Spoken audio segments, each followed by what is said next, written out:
আসসালামু আলাইকুম, সবাই কেমন আছেন? আশা করি ভালো আছেন। আমি সকালে ঘুম থেকে উঠে আগে ছাগলের কাছে যাই। ছাগলের কাছে গিয়ে দেখি যে ছাগলের যেখানে আমি বাঁধি ওইখানে আপনার অনেক ময়লা পড়ে রয়েছে, কারণ কালকে রাতে আপনার আমি খাইয়ে দিয়েছিলাম, ওইখানে সাফ করা হয় নাই।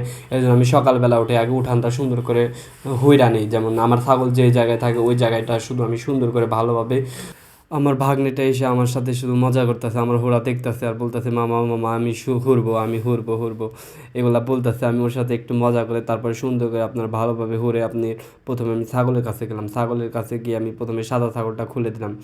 খুলে দেওয়ার পরে আমি কালো ছাগলটার কাছে গেলাম, কালো ছাগলটাকে খুলে দিলাম। আর কালো ছাগল, সাদা ছাগলটা জানেন তো আমাদের সাদা ছাগলটা একটু বাজে, ওই একটু আপনার বেশি করে আপনার, লাফালাফি বেশি করে, ওর সাথে থাকা যায় না। কিন্তু আমার কালো ছাগলটা কিন্তু অনেক ভদ্র, দেখেন আমার সাথে আস্তে আস্তে সুন্দর করে বেরিয়ে আসলো। আর সাদা ছাগলটাকে ছাড়ার পরে মনে করেন যে আপনার উঠান মুঠান ঘুইরা সব কিছু করে ফেলায়। তারপর আমি কালা ছাগলটা আমি বাঁধলাম, আমার যে বাঁধতে, তারপর সাদা ছাগলটা নিয়ে আসলাম। ও দেখি খেলাইতে আমার ঘরে ঘরে যে ভাতের ভিতরে মুখ দিতে সারছিল, তখনই আমি ছাগলটাকে ধরে আনলাম।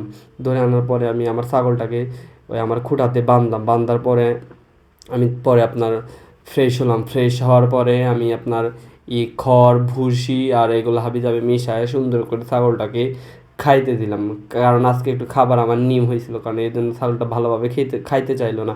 কারণ আমার গমের ভুসি ফুরায় গেছে, তো এই জন্য শুধু অ্যাঙ্কার আর খড় দিয়ে আমি সাদা ছাগলটা খাইতে দিলাম। এরপরে আমি আপনার